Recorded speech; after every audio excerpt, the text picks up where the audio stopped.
Hi and welcome to this video lecture. நம்ம போன வீடியோவில் வந்து என்ன பார்த்தோன்னா learning and factors affecting learning principles of learning பற்றி தான் போன வீடியோ சீரீஸில் வந்து பார்த்தோம். ஸோ இன்றைக்கி நம்ம என்ன பார்க்க போகிறோம் அப்படின்னா வந்து லேர்னிங் தியரிஸ். வேறு எக்ஸ்பர்ட்ஸ் வந்து லேர்னிங் எப்படி நடக்குது அப்படின்ற அந்த ப்ராசஸை எக்ஸ்பிளைன் பண்ணுறாங்க. ஸோ அந்த தியரிஸை பற்றி தான் இன்றைக்கி நம்ம வந்து பார்க்க போகிறோம். ஸோ ஃபர்ஸ்ட் தியரி வந்து கிளாசிக்கல் கண்டிஷனிங் தியரி. இந்த கிளாசிக்கல் கண்டிஷனிங் தியரியை வந்து இவான் பாவ்லோவ் அப்படின்றவர் தான் வந்து ஃபஸ்ட்டு ப்ரப்போஸ் பண்ணுறாரு. He is a Russian scientist. அவர் என்ன மாதிரி எக்ஸ்பெரிமெண்ட் கண்டக்ட் பண்ணுறாரு அப்படின்னு பார்த்தீங்கன்னா ஒரு டாக் எக்ஸ்பெரிமெண்ட் கண்டக்ட் பண்ணுறாரு.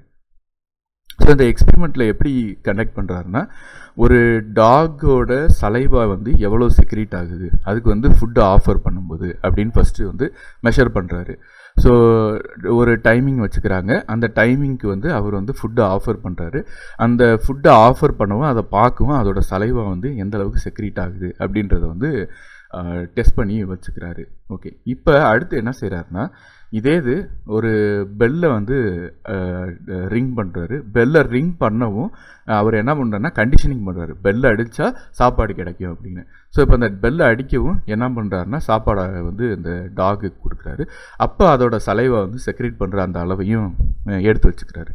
ஸோ அடுத்து என்ன செய்கிறாரு அப்படின்னா வந்து ஃபுட்டு ஆஃபர் பண்ணலை, பட் ஆனால் வந்து பெல்லை அடித்தாலே ஃபுட்டு அடுத்து கிடைக்கும் அப்படின்றத வந்து இந்த டாக் வந்து லேர்ன் பண்ணிடுது.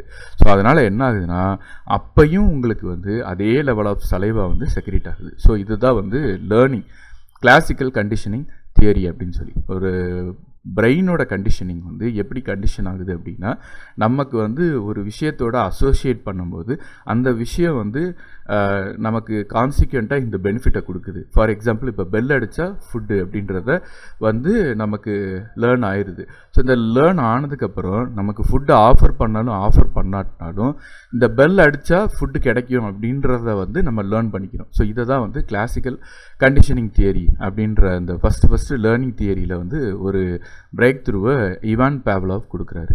அடுத்த வந்து தியரி வந்து பார்த்திங்கன்னா operant or instrument conditioning theory.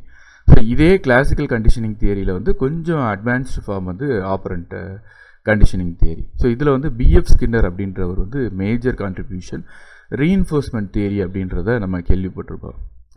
Reinforcement தியரினா ஒரு ஒரு ஒரு இண்டிவிஜுவலோ ஒரு அனிமலோ அதுக்கு வந்து நம்ம லேர்னிங் எப்படி கொடுக்குறோம் அப்படின்னா ரெண்டு டைப் ஆஃப் எக்ஸ்பீரியன்ஸ் வந்து கொடுக்குறோம். ஒன்று வந்து பாசிட்டிவ் எக்ஸ்பீரியன்ஸ், இன்னொன்று வந்து நெகட்டிவ் எக்ஸ்பீரியன்ஸ். அந்த பாசிட்டிவ் எக்ஸ்பீரியன்ஸ் வந்து கொடுக்கும்போது இந்த பிஹேவியர் ரிப்பீட் ஆகும். நெகட்டிவ் எக்ஸ்பீரியன்ஸ் கொடுக்கும்போது பிஹேவியர் ரிப்பீட் ஆகாது. ஸோ இதுதான் வந்து பிஎஃப் ஸ்கின்னரோட ரீஇன்ஃபோர்ஸ்மெண்ட் தியரி. இதை வந்து என்ன சொல்கிறாங்கன்னா operant or instrument conditioning theory அப்படின்னு. ஸோ இந்த லேர்னிங் வந்து நடக்கிறதுக்கு ஃபஸ்ட்டு இந்த பெல் அசோசியேஷன் மூலமாக அப்படின்னு கண்டுபிடிச்சாங்க. அடுத்து வந்து பாசிட்டிவ் நெகட்டிவ் எக்ஸ்பீரியன்ஸஸ் மூலமாக வந்து லேர்னிங் வந்து நடக்குது அப்படின்றத கண்டுபிடிச்சாங்க. ஸோ இதையும் தாண்டி சில நேரங்களில் வந்து லேர்னிங் வந்து ஜஸ்ட்டு ஒரு கிளாசிக்கல் கண்டிஷனிங்காக operant or instrument conditioning theory மூலமாக தான் நடக்குதா அப்படின்னு பார்த்தா அப்படி கிடையாது. சில நேரங்களில் வந்து நம்மளோட பிரெயின் வந்து அப்சர்வேஷன் மூலமாக, அதாவது நம்மளோட இன்டெலெக்சுவாலிட்டி மூலமாக வந்து நம்ம லேர்ன் பண்ணிக்கிறோம் நிறைய விஷயத்த. சிம்பிளாக இந்த லேர்னிங் மட்டும் நடக்கிறது இல்லை. ஸோ இந்த இன்டெலெக்சுவல் பேஸ்டு லேர்னிங்கை தான் நம்ம என்ன பண்ணுறோன்னா காக்னேட்டிவ் லேர்னிங் தியரியில் பார்க்குறோம். இதை பொறுத்த வரைக்கும் நம்ம வந்து காக்னேட்டிவ் லேர்னிங் தியரியில் ஒரு பர்சனோட இன்டெலெக்சுவாலிட்டி மூலமாக நம்ம என்ன பண்ணுறோன்னா நம்ம வந்து நோன் திங்ஸை வச்சு நம்ம அன்னோன் திங்ஸை வந்து டிஸ்கவர் பண்ணுறோம். ஸோ இதுதான் வந்து காக்னேட்டிவ் லேர்னிங் தியரி அப்படின்னு சொல்லி சொல்கிறோம்.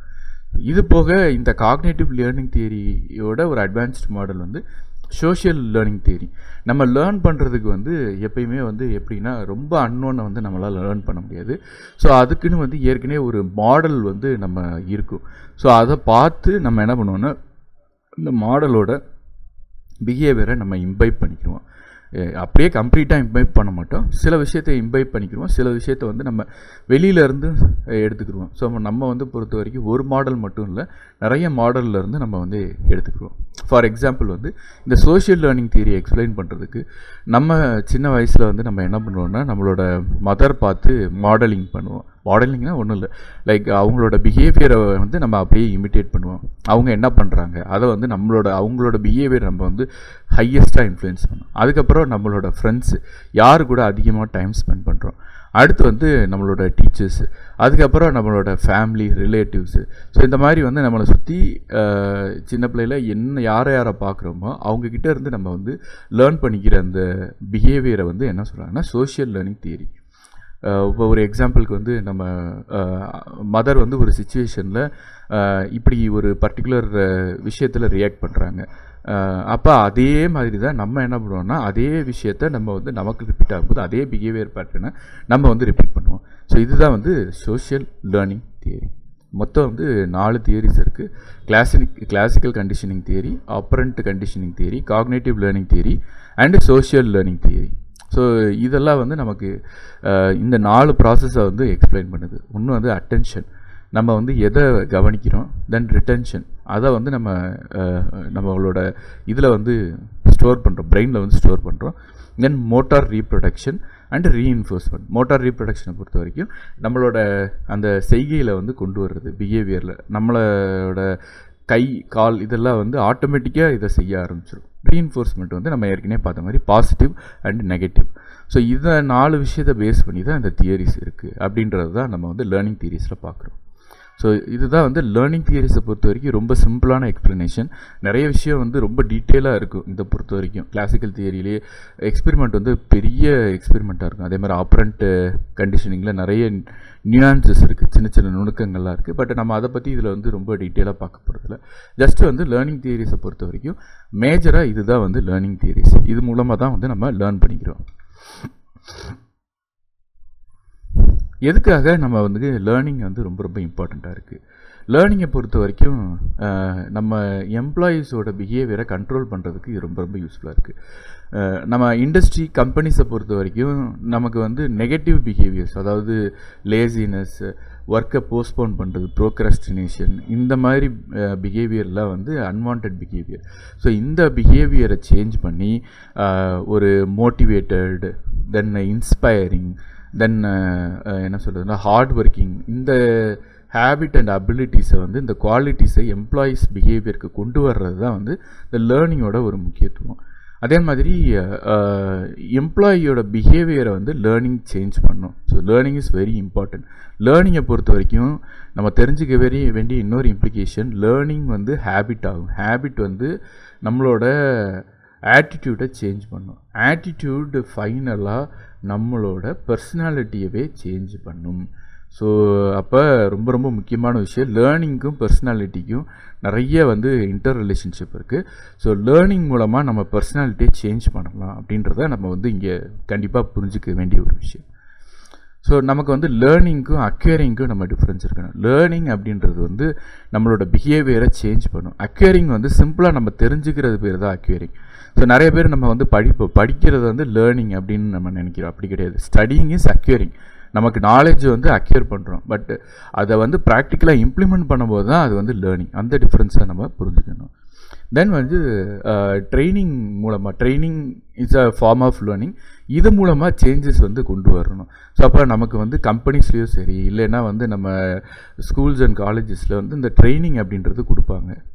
ஸோ இந்த ட்ரைனிங் கொடுக்கறது மூலமாக நம்மளோட பிஹேவியர் சேஞ்ச் பண்ணணும். ஸோ அதுதான் வந்து லேர்னிங்கோட ஒன் ஆஃப் த சிக்னிஃபிகன்ஸ். அதே மாதிரி நம்மளோட ஃபங்க்ஷனல் பிஹேவியர் அப்படின்றது ஒர்க் பிஹேவியர். ஓகே, எதெல்லாம் யூஸ்ஃபுல்லான ஒரு பிஹேவியரோ அதை வந்து என்ஹான்ஸ் பண்ணுறதுக்காக நம்ம வந்து இந்த லேர்னிங்கை யூஸ் பண்ணுறோம். ஸோ ஒரு கம்பெனியை பொறுத்த வரைக்கும் கம்பெனிக்கு வந்து பாசிட்டிவ் க்ரோத் வேணும், கம்பெனிக்கு வந்து ஒரு ப்ரொடக்டிவிட்டி வேணும். அதுக்காக எம்ப்ளாயியோட பிஹேவியரை பாசிட்டிவாக சேஞ்ச் பண்ணுறதுக்கு இந்த லேர்னிங் அப்படின்றது ரொம்ப ரொம்ப இம்பார்ட்டண்ட். ஸோ அதுதான் வந்து நம்ம இன்றைக்கி வீடியோவில் தெரிஞ்சுக்க போகிறோம். ஸோ இன்றைக்கி வீடியோவில் நம்ம என்ன பார்த்தோம்னா லேர்னிங் தியரிஸ் பற்றி பார்த்தோம், வேரியஸ் எக்ஸ்பர்ட்ஸ் என்னென்ன சொல்கிறாங்க அப்படின்றதையும் பார்த்தோம், அண்ட் வந்து லேர்னிங்கோட இம்பார்ட்டன்ஸ் என்ன அப்படின்றத நம்ம இந்த வீடியோவில் பார்த்தோம். ஸோ நெக்ஸ்ட் வீடியோவில் வந்து நம்ம ஆர்கனைசேஷனல் பிஹேவியர் மாடிஃபிகேஷன், ரீஇன்ஃபோர்ஸ்மெண்ட் தியரியை பற்றி ரொம்ப டீட்டெயிலாக பார்க்க போகிறோம். Okay, thank you, and we will meet you in next video.